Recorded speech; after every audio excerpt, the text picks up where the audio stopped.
गुदि बर' थुनलाइ आफादनि 46थि बोसोरारि जथुम्मानि कादाबिलाव जानाय दिनैनि बे गेवलां मेलखौ दैदेननाय मानगोनां दैदेनगिरि माजबाद गुदि बर' थुनलाइ आफादनि लेङाइ आफादगिरि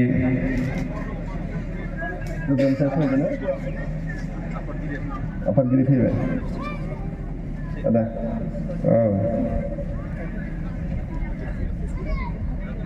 रोदोमसा नार्जारी लोगोसे बेवहायनो नुजाथिफैनो हानाय गाहाय आलासि महरै बर' थुनलाइ आफादनि मिरुनि गाहाय नेहाथारि मानाव गेदेर नीलकान्त गयारी बिथां लोगोसे बेयावनो नुजाथिफैनो हानाय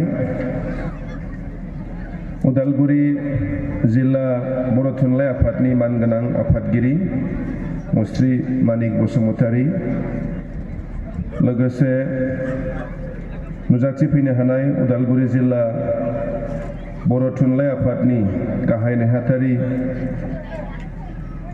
फितरगोरा खुंग्रा दैमारी लोगोसे माजबाद गुदि बर' थुनलाइ आफादनि मानगोनां आफादगिरि मानाव गेदेर रनजित ब्रह्म लोगोसे आदाना मा नाम मोनलाय मानगोनां गायसनगिरि नेहाथारि मुस्रि लकेश्वर दैमारी लोगोसे नुजाथिफैनो हानाय मानगोनां बारग' आफादगिरि आनन्द मोसाहारी नुजाथिफैनो हानाय बारग' आफादगिरि मुस्रि निपेन दैमारी बारग' आफादगिरि मुस्रि सुखदार बर' गाहाय फोरोंगिरि मुस्रि विल्सन दैमारी गाहाय फोरोंगिरि मुस्रि महेश्वर बसुमतारी लोगोसे बेयावनो नुजाथिफैनो हानाय जोंनि समाज सिबियारि मानगोनां महन गयारी लोगोसे माजबाद बियाब बाथौ गौथुमनि गाहाय नेहाथारि खौरांसा आफादगिरि खौरांसा दैमारी लोगोसे जौसाङाव जिरायनाय जोंनि माजबाद ओनसोलनि गुबुन गुबुन आफादफोराव दैदेनगिरि हिसाबै खामानि मावनाय जा दैदेनगिरि नोंथांमोन आरो लोगोसे आबोबनिफ्राय नुजाथिफैनो हानाय दैदेनगिरि नोंथांमोन बानजाय आफादनि आफादगिरि मानाव गेदेर प्रमद ब्रह्म लोगोसे लिंथुमगिरि दिपेन दैमारी आरो लोगोसे बानजाय आफादनि गासैबो दैदेनगिरि नोंथांमोन आरो दिनैनि बे गेवलां मेलाव नुजाथिफैनो हानाय माजबाद गुदि बर' थुनलाइ आफादनि सिङाव थानाय मोनफ्रोमबो गामिनिफ्राय सफैनाय थुनलाइ सिबियारि नोंथांमोन आरो लोगोसे छात्र छात्री बा फरायसुला फरायसुलि आरो लोगोसे रायजो राजा नोंथांमोन गिबियावनो नोंथांमोन बयनिसिमबो आंनि खुलुमनाय सिबिनाय आरो गाहाम अनसायनायखौ आं जासिहरदों।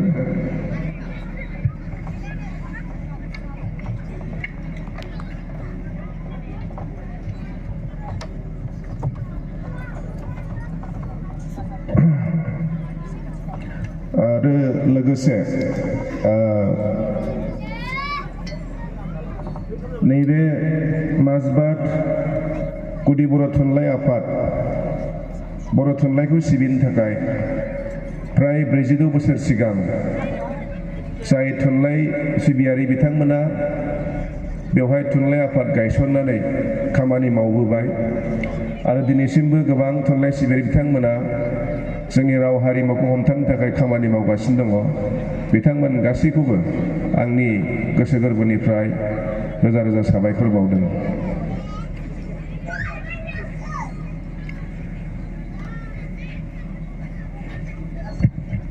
बर' थुनलाइ आफादनि फ्राय जथुम्माफ्राव जों माजे माजे बाहागो लायो, किन्तु फ्राय आफादफ्रावनो जों आजिखालि थांब्ला नुनो मोनो जोंनि रायजो राजाफोरनि नुजाथि फैनाया खोब खम जाथारो, नङा होमबा रायजोफोर?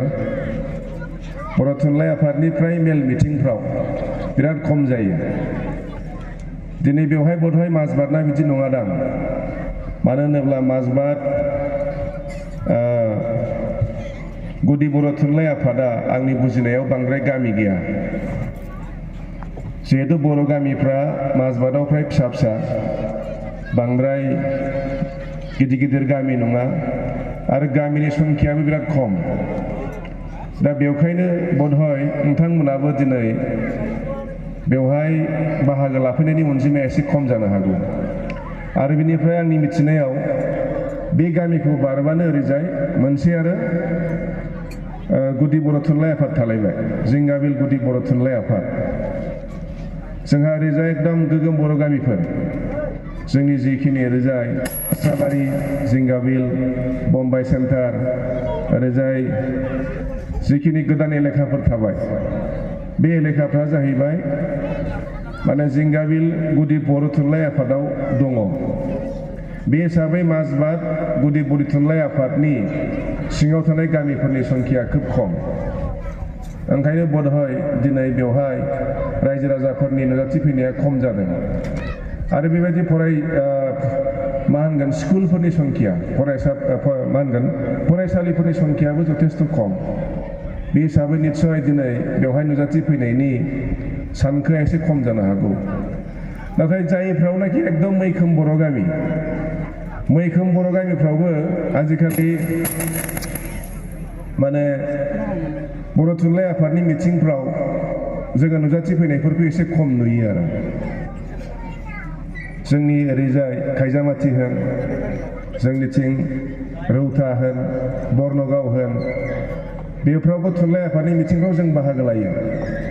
बे जोंनि मैखोम बर' जायगाफ्रावबो थुनलाइ आफादनि मिथिंफ्राव जों रायजो राजाफोरनि उपस्थितिखौ खम नुयो। बे जोंनि थाखाय एसे दुखुनांथाव। मानो होनोब्ला राव थुनलाइ हारिमुखौ लानानैसो जों दिनै जोंनि सिनायथिखौ होनो हादों। दा बे हिसाबै जोङो जोंनि सिनायथिखौ अरायसम हमथानो, जोंनि राव हारिमुखौ जुदि हमथानांगौब्ला जोंनो बयबो फैनानै बेवहाय बाहागो लायाब्ला सोर बेवहाय बाहागो लाफैगोन? ओंखायनो एसे जोंहा बे खोथाखौ साननो लुगैया। आरो बेराफारसे नायोबा जों नुयो जे आजिखालि मेल मिथिङाव मानसिफ्रा फैलादां, बिदिनो जाखासै, बारा बिदि मानसि जाला। जों मालाबा बिदि सानफ्लाङो, ओमफ्राय मोनाबिलियाव मालाबा जों हारिमु बेखेवनो फैदो, मालाबाथ' जोंखौ हारिमु बेखेवनोबो लेंहरोना, लेंहरासै रायजोफोर? बे एखे मिथिङावनो दा हरनियाव जाय हारिमु बिलिफां बेखेवनो फैगोन, बे आरो गोबां रायजोफोर लोगो मोनलायगोन ना मोननाय नङा? बेवहाय मोनगोन ना रायजोफोर? ना हारिमु बिलिफां गैया बेवहाय? दङ ना? बधय हारिमु बिलिफां दङ।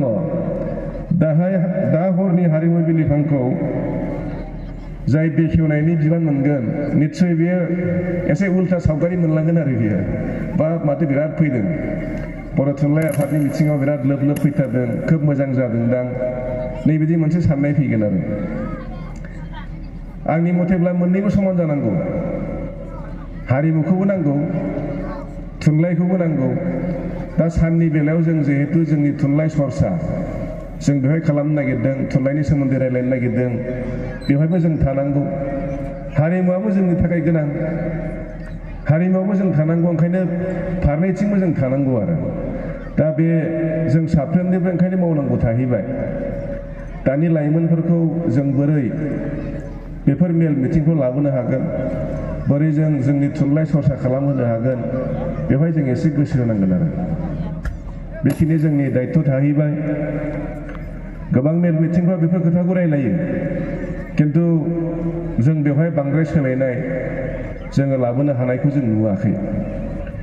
दा जियानो हक रायजोफोर बयबो बुङो बर' थुनलाइया गोबां गोजौआव दावखोबाय नङा होमबा? बर' थुनलाइया बर' रावा गोबां गोजौआव दावखोबाय होनना बुंदों आरो बेनिनो एक नम्बर जोंनि बिदिन्थिया जाहैबाय बर' थुनलाइया जोंनि भारत संबिजिरनि 90 सिडुलाव सोजानाया। मिथिना रायजोफोर बेखौ आलासिफ्रा बयबो बुंलाङो बर' रावा 90 सिडुलाव सोजाबाय होननानै। बुजिना बुजिया? बुजिना आबौमोन मा होननाय जादों बियो? जोंना फरायसुला फरायसुलिफ्रा बुजिदों। बर' रावा जोंनि भारत संबिजिरनि 90 सिडुलाव सोजाबाय, बिराद गिदिर भाषा जाबाय, जोंनि भारतबर्षनि स्वीकृति मोननाय मोनसे भाषा जाबाय होनना बुंदों। बे रावखौ बहुद खोनायो खिन्थु बहुदा बुजिया नङा होमबा? जोंनि भारत हादरावथ' गोबां रावफोर दङ। जोंनि भारत हादरा ओरैबायदि मोनसे हादर, बे हादराव जातिनि संख्याबो जोङो लाख'नो हाया, रावनि संख्याबो जों लाख'नो हाया। आं दानिथ' लेटेस्टखौ मिथिला, गोदो जोङो क्लास 9, 10आव ससियेल स्टाडिज फरायबा आं मोनदोंमोन जोंनि भारतबर्षआव गासै 1650 नामा 1652टा गासै राव दंनो माबायाव भारत हादराव। बेसेबां होनदों रायजोफोर? 1652 राव दङ। बे 1652 रावनि गेजेराव जोंनि भारत संबिजिरा स्वीकृति होनाया 90 सिडुलाव सोजानाया खिन्थु इसेबां नङा, खोब खम। दा लेटेस्ट बेसेबां जाखो आं मिथिला, खैथा? 22टा। दा लेटेस्ट जोंनि भारतबर्षआव भारत संबिजिरजों स्वीकृति मोननाया गासै 22टा गासै। बे 22टानि गेजेराव बर' रावाबो दङ। बे 22टानि गेजेराव बर' रावाबो दङ। बेखौनो होनो जों 90 सिडुल। भारत संबिजिरनि सिडुल गैया होमबा? 5th schedule, 6th schedule, 7th schedule, 8th schedule. संबिजिरनि मोनफा मोनफा सिडुल। बे 8th सिडुलाव जोंनि भाषाफोरनि खोथा लिरनाय दङ। दा बे 8th सिडुलाव 1652 भाषानि गेजेराव जिहेतु मात्र 22टाल' भाषा, 22टाल' राव, बे 22टा रावनि गेजेराव जोंनि बर' रावाबो दं। होमबा बेसेबां गिदिर खोथा ना फिसा रायजोफोर? बाथ्राया गिदिर ना फिसा? जोंनि बर' रावा 22टानि गेजेराव दङ। गासै भाषाया दङ 1652टा।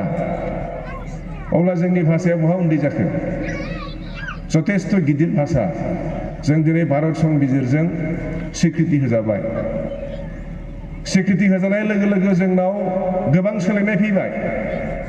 सोरबा सोरबा हमनो हानाय नङा दां स्वीकृति होजानायनि मा मोनखो फालाय होननानै। बर' थुनलाइ आफादनि जोनोमाथ' बहुद गोबाव जाबाय।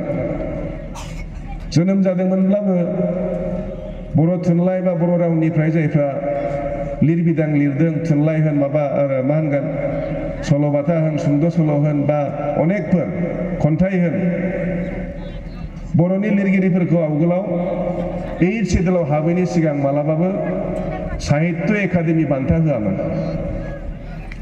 साहित्य एकाडेमिखौथ' बुजिदा बयबो। साहित्य एकाडेमि एवार्ड जों माला मोननो हाखो? साहित्य एकाडेमि एवार्डखौ जेब्ला जोंनि बर' भाषाया 8th सिडुलाव हाबबाय। 8th सिडुल हाबनाय लोगो लोगो दिनै जोंनि बर' थुनलाइगिरिफोरनोबो दिनैनि दिनाव साहित्य एकाडेमि एवार्ड होग्रा जाबाय बोसोरे बोसोरे। मोना होमबा?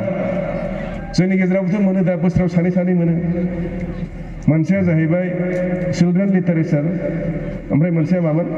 ना सासेल' होयो नामा? ना सानै होयो दा। बोसोरफ्रामबो सानै सानै जोङो साहित्य एकाडेमि एवार्ड मोनो। जों बेखौ मानो मोननो हाखो? जोंनि भाषाया 8th सिडुलाव हाबनायनि थाखाय। लोगो लोगो ओमफ्राय जों मोनसे मा सोलायनाय नुखो? जोंनि एमपिफ्रा बर' रावजों बाथ्रा बुंनो हायो दाना। हाया होमबा? मालाबा मालाबा नुयो दा जोंनि एमपिफ्रा मालाबा बर' रावजों बुंनाय। गोदोथ' सानसुमा खुंगुर ब्रह्मआ सानसुमा खुंगुर बैसोमुतारिया एकदम बर' रावाव होख्लायखायोमोन। ओमफ्राय बेनि उनाव दानि स्पिकार बिश्वजित दैमारि बिथाङाबो बर' रावजों बाथ्रा बुङो। बधय दानि एमपि रोंग्रा नार्जारी बिथाङा बुङो खोमा बेखौ मानो बुंनो मोनखो जोङो जोंनि लक सभा बा रायजो सभायाव बर' भाषाजों बुंनो हानाया बोरै जाखो जेब्ला जोंनि भाषाया 8 सिडुलाव हाबबाय लोगो लोगो जोङो जोंनि दिल्ली पार्लियामेन्टआवबो जोङो बर' रावजों जोंनि एमपिफ्रा खोथा बुंनो हानाय मोनसे अधिकारखौ मोनबाय आरो दा बेखौ नायोब्ला जोंनि भाषाया गोबां गोजौआव थांबाय गासैबो इउनिभार्सिटिफ्राव दिनै बर' बिजों खुलिबाय जोंनि आसामाव Dibrugarh university Silchar university Guwahati university जोंना बड'लेण्ड इउनिभार्सिटि दंखासै फ्राय इउनिभार्सिटियाव दिनै बर' भाषा जोंना सोलिबाय आं खोनानायाव बधय दिल्ली इउनिभार्सिटि बेवहाय बधय जाबाय खोमा जानो गोनांमोन आं बारा स्पष्ट नङा अब्ला जोंनि भाषाया बेसिमबो सहैबाय गोबां गोजौआव थांबाय दा ओंखायनो जों साननो नाङा जे जोंनि बर' रावा एकदम गाहायाव दङ खोब नेहाथ जों साननाङा जोंनि भाषाया दिनै मोनसे बै लेभेलसिम सहैबाय खिन्थु अब्लाबो जोंनि गेजेराव रायजो राजानि गेजेराव गिनाया जोबाखै नङा होमबा जों माजे माजे गियो बर' भाषाया मा जाबावगोन मानो होनब्ला जायफोर जोंनि पुराना बर' गामि जेरावनाखि जा गुदि फरायसालि दंमोन गोदोनि थुलुनायाव जोंनि छात्र छात्रीनि अनजिमाया खोब खमायबाय जोंनि बर' गथ'फ्रा सोरबा बर' मिडियाम फरायदों सोरबाया अन्य मिडियाम थांदों बेफोरखौ नुनानै एसे गिनाय फैयो आरो बेनिफ्राय खैथामान जायगायाव जेरावनाखि जोंहा बर' मिडियाम फरायनो गोसो गोनां बेफ्रावबो जोंहा प्रब्लेम दङ जों बेफ्राव दासिमबो मोजाङै फरायसालि गायसननो हायाखै खैथामान फरायसालि दं भेन्सार फरायसालिफ्राव सरकारा बहाबा टिउटर फोरोंगिरि होदों टिउटर फोरोंगिरि होनानै बिथांमोननि स्कुला बेसेबां गोबाव थांगोन बेबो मोनसे सन्देह टिउटर माने रेगुलार पस्ट नङा स्कुला सरकारि जायाखै बे फोरोंगिरिनि पस्टआ जोब्बाय रिटायार्ड जाबाय माने बेवहाय आरो पस्ट थालाबो जानो हागौ गोदान पस्ट हरगोन ना हरला गोदान फोरोंगिरि हरगोन ना हरला बे जोंनि थाखाय सन्देह आरो बेखौ नोंथांमोना बांसिन मिथिगोन मानो होनब्ला नैबे जेसेबां जोंनि गोदान ओनसोल दङ बेवहाय बधय मोनसेबो स्कुला सरकारि जायाखै मास्टारफ्रा फैजोब्बाय सासे नङासै फोरोंगिरिफ्रा हरजोब्बाय टिउटर होननानै खिन्थु स्कुला प्रभिन्सियेलाइज जायाखै दा जोंहा बेफोरबायदि गोबां समस्या दङ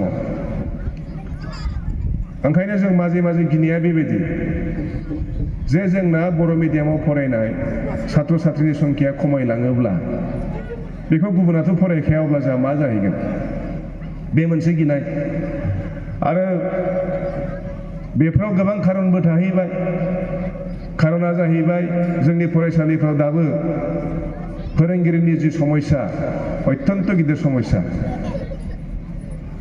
जोंनि गामि बोराइफ्राव एलपि स्कुल दङ छात्रनि अनजिमायाबो खम आरो ओमफ्राय मोनसेया जाहैबाय फोरोंगिरिनि अनजिमायाबो खोब खम अबेबा छात्रबो दङ खिन्थु फोरोंगिरिनि अनजिमा गैया जायनि जाउनाव बेवहाय जि रोखोमनि जोङो फरायसुलिफोरनो गियान होनांगौ जेरैबायदि क्लास जानांगौ बेफोर जाजोबा जोंनि ओनसोलाव बर' मिडियाम स्कुलफ्राव प्राय सिंगल टिचार स्कुल बिराद दङ गैया होमबा एलपि स्कुलफ्राव सासेल' फोरोंगिरि बे मोनसे बिराद गिदिर प्रब्लेम जोंना दासिमबो बर' बिजोङाव एलपि स्कुलफ्राव गोदान एपइन्टमेन्ट दाबो होनो हायाखै गोदान एपइन्टमेन्ट जायाखै बिटिसिआ टेट फाथिदों टेट फाथिनायनि उनावहाय दासिमबो एपइन्टमेन्ट होनो हायाखै बिराद गिदिर प्रब्लेम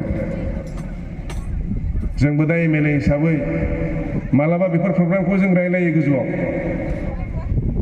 आसाम सरकारखौ जों बुङो खिन्थु बिथांमोना लोगो माने साइड दानो नागिरो जे बे बिभागखौ जों बिटिसिआव हरबाय नोंथांमोना मोजाङैनो समाधान खालामना ला नैबे रोखोमनि जायो आरो दा बे मोनसे जोंनि थाखाय बिराद गिदिर प्रब्लेम दा बेवखायनो मालाबा मा जायो बर' थुनलाइ आफादाव जाय बिथांमोना खामानि मावगासिनो दं बिथांमोना मालाबा जोंनि बिमा बिफाफोरखौ प्रेसारबो होनो हाया जे नोंथांमोना नोंथांमोननि गथ'फोरखौ बर' मिडियामाव फरायहो होननानै मानोब्ला देग नुगासिनो दं सासेल' फोरोंगिरि सासे फोरोंगिरिया मोनबा क्लास नायनांगौ आजिखालि स्कुलाव नेम निथिया बारा जाबाय गाहाय फोरोंगिरिया सानफ्रामबो मिटिङाव थांनांगौ, अफिसाव थांनांगौ, मिड डे मिलनि खामानि मावनांगौ, हारसिङैनो क्लास लानांगौ, सम्भबानो नंखाया।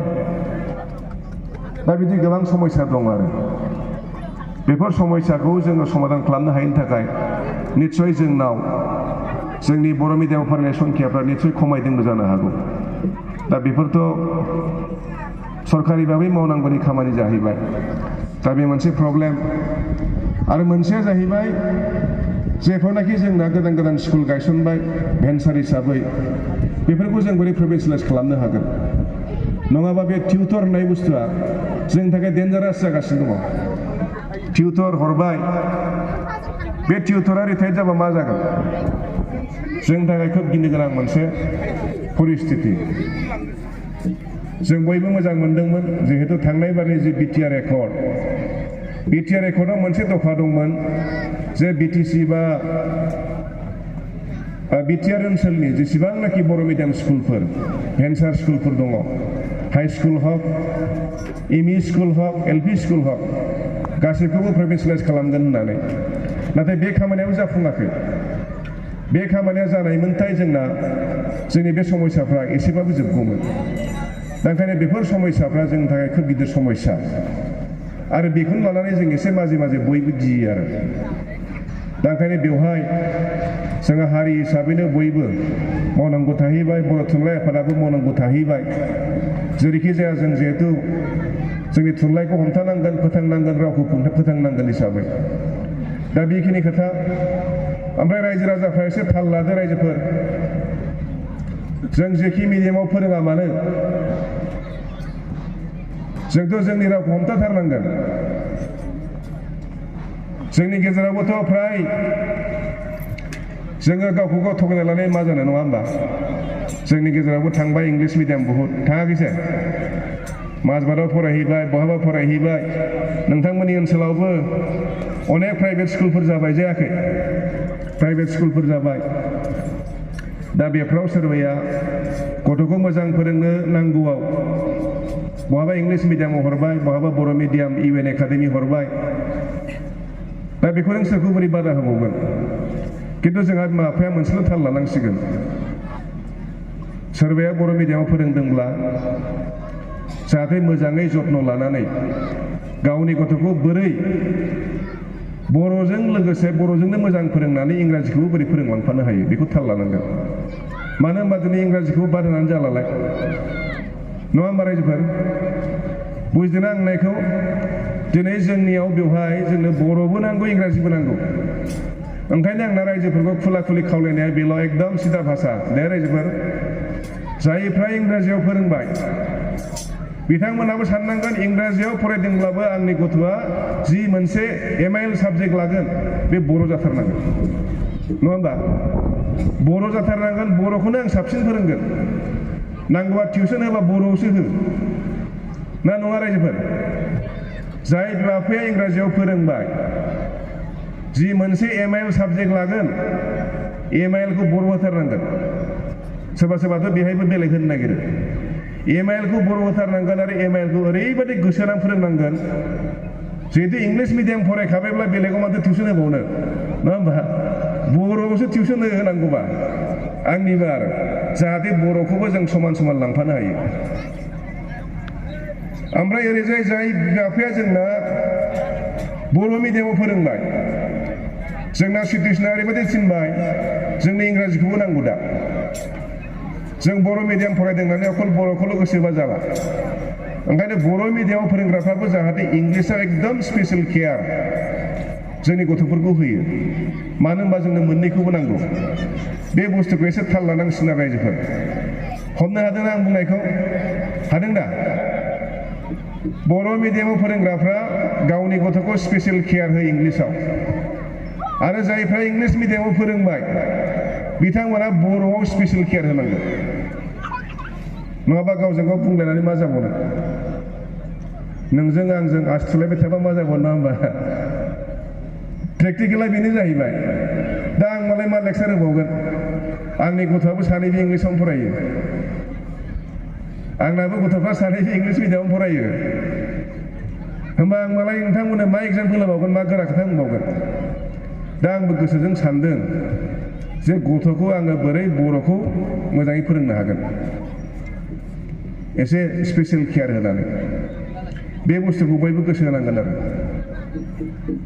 ओमफ्राय आं दहाय बुंनाया बेबो जाय बिथांमोना बर'आव होबाय बिथांमोनाबो बोरै इंलिसाव स्पेसियेल केयार होनो हागोन गावनि गथ'खौ बे बुस्थुखौ जों एसे जथ्न लालायनांगोन आरो दा बेखिनि खोथायानो बयबो गावनि राव हारिमुखौथ' जों मोजां मोनखानांगोन जोङो सिबिनांगोन जोङो खाबु होनांगोन दै गथ'फोरनो जों खोथाजों बुंबाल' जाला जों गथ'फोरखौ बुङै बुङै जोङो फोरोंनोबो हाया बांद्राय बिथांमोननो खाबु होनांगोन सुजुग होनांगोन मोनसे सिटुएसन क्रिएट खालामना होनांगोन जाहाथे बर'नि हारिमुखौ बिथांमोना सोलोंनो थाखाय मोनसे सुजुग मोनो आरो नङाब्ला जों खोथाजों बुंबाय थानोसै खिन्थु प्रेक्टिकेल मावनो सोलोंनो जेबो स्कप गैया ओंखायनो जोङो जोंनि गथ'फोरनो मोनसे परिबेस होनांगोन जाहाथे हारिमुफोरखौ जोंनि आसार भाव नेमखान्थि बेफोरखौ जाहाथे सोलोंनो मिथिनो जोंनि गथ' गथायफ्रा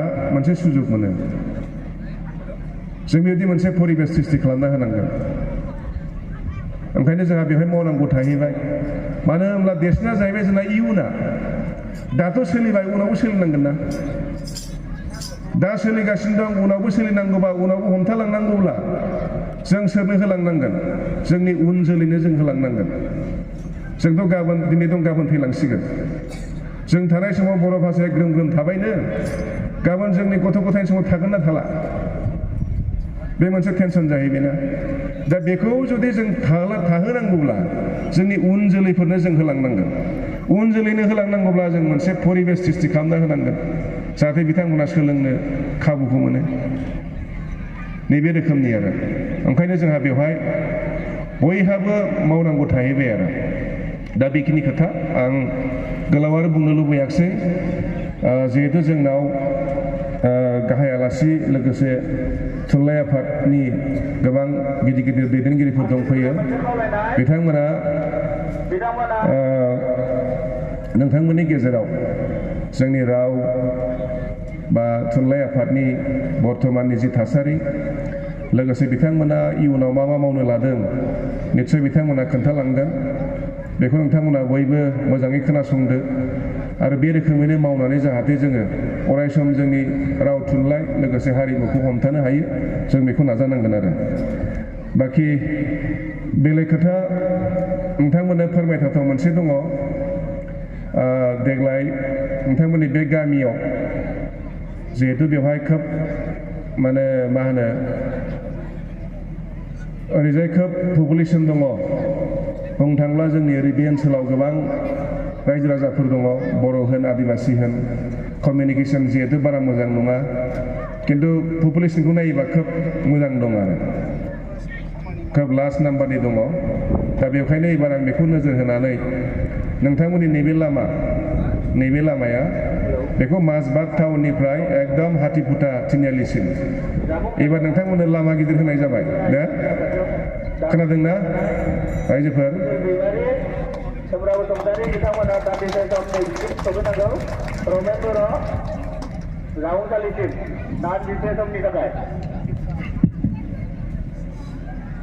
माजबाद आरो सियाब्रा बेस्थ'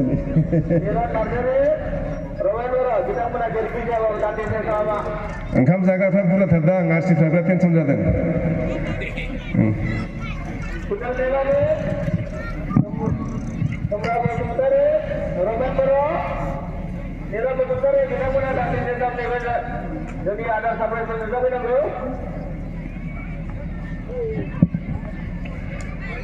माजबाद टाउन जेरावनाखि बे नेताजि सुभाष चन्द्र बसनि मुर्ति गैया होमबा बेनिफ्राय आरम्भ खालामनानै माजबाद ब्लकजों ओरै फैनानै बै तिनिआलिनिफ्राय बे गामिजों थांनानै बै हाथिफुटासिम गासै 10 किल'मिटार लामा गिदिर जासिगोन बे देग्लाय आं देग्लाय बेवहाय प्राय 12.5 कोटि थाखा होनाय जादों मावथारसिगोन बावला टेन्डारबो जाबाय बधय बे मासनि गेजेराव अर्डार मोनोब्ला फेब्रुवारि मासफोरनिफ्राय आरम्भ जानो हागौ आरो बे नोंथांमोननि थाखाय मोजां खबर आरो बेनिफ्राय नोंथांमोननो मोनसे मोजां खबर होबावनो हायो ओरै आस्राबारि ओमफ्राय मा ओनसोल दं ओरैजाय नामफ्रा गोसोआव थाजोबा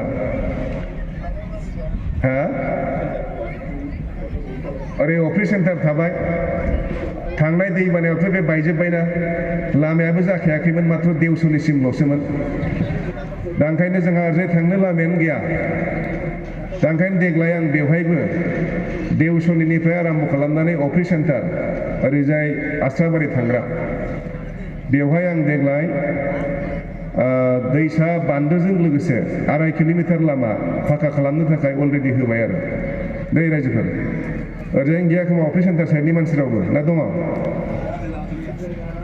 दा बे लामाया जानाय लोगो लोगो जोङो ओरै माजबादनिफ्राय मा होनगोन खामथुबारि जानानै ओरै देवलखन्द ओमफ्राय देवस'नि जोङो ओरैजाय आस्राबारि थांनो हानाय जासिगोन आरो अफिस सेन्टार बारनानैबो थांगोन लामाया नङाब्ला बे मोनसे जोंनि थाखाय खोब गिदिर प्रब्लेममोन ओमफ्राय खादाबिल रायजोआ बुंबाय थादों देग्लाय नैबे प्लेग्राउन्डखौ बानायनांगौ आं रायजो सेंग्राफोरजों रायज्लायबाय थादों आं होनबाय मा नोंसिनि ओनसोलाव मोनसे बानायगोन खोब मोजां बानायगोन जोङो बांद्राय बिल्डिंफोरखौ बारा गोसो होआ प्लेग्राउन्डआ मोजां जानांगौ फोथारा ओंखायनो जों देग्लाय नैबे प्लेग्राउन्डखौ बानायनो थाखाय थिग खालामदों आरो जाहाथे फैगोन बोसोर बेवहाय मोजाङै खेल फाथिनो हायो थांनाय बोसोराव आं फ्राय बोसोरफ्राव आं फैबाय थायो बेहाय गेलेग्रा फोथाराव खेलायाव आंखौ आलासि महरै लेंहरो आं नायफैयो खिन्थु नोंथांमोननि गेलेग्रा फोथारा जिबायदि जानांगौ बेबायदि नङा एलाय गल पस्टखौ नायबानो नुयो बे गल पस्टआ गथ'फोरनि बासो नङा होमबा बियो लेडिसफोरनि बायदिनो जेसेबां जानांगौ एसेबां नङा एसे फिसा साइज ओमफ्राय गेलेग्रा फोथाराबो सानजा सोनाबसो ना सा खोला बियो सानजा सोनाबसो जोंना गेलेग्रा फोथारा मारै जायो सा खोला जानांगौ गल पस्टफ्रा एकदम जेसेबां नांगौ इन्टारनेसनेल स्टेन्डार्ड बिदि जानांगौ ओंखायनो आं लाइमोनफोरजों रायज्लायबाय नोंथांमोना इमिडियेट हाखौ बरनदो जाहाथे ओरैजाय बानायनानै जोङो सा खोला फिल्ड बानायनो हायो दै सा खोला फिल्ड बानायगोन आरो गल पस्ट जेसेबां मा नांगौ आरो मोनसे जोंनि प्लेयार्सफोरनि ड्रेसिं रुम लोगोसे आलासिफोर जिरायग्रा मोनसे सेट बेखौ बानायना होगोन होननानै आं अलरेडि गामिनि सेंग्राफोरनो खोथा होबाय आरो दा बेखिनि मोनथामा नोंथांमोननि ओनसोलनि थाखाय दिनै मोजां खबर आं बेखिनिखौ होबाय आरो आं गोलाव बुंनो लुबैयाखिसै नोंथांमोन बयखौबो खेबसेबाव आङो रोजा रोजा साबायखर बावबाय गोदान बोसोर जिहेतु फैगासिनो दङ मेरि क्रिसमासबो फैगासिनो दङ थ' मेरि क्रिसमास आरो गोदान बोसोर 2024नि आं दिनै आगथियाखै नोंथांमोन बयनिसिमबो आंनि गाहाम अनसायनायखौ जासिबाय जाहाथे फैबाय थानाय गोदान बोसोरा जों बयनिबो थाखाय मोजां जायो आरो बेखिनि बुंनानै दिनैनि जि गेवलां मेल बेनि गेजेरजोंनो आं बेखेवबाय होननानै बुंथिनानै आंनि बिबुंथिखौ बेयावनो फोजोबबाय गोजोन्थों खुलुमबाय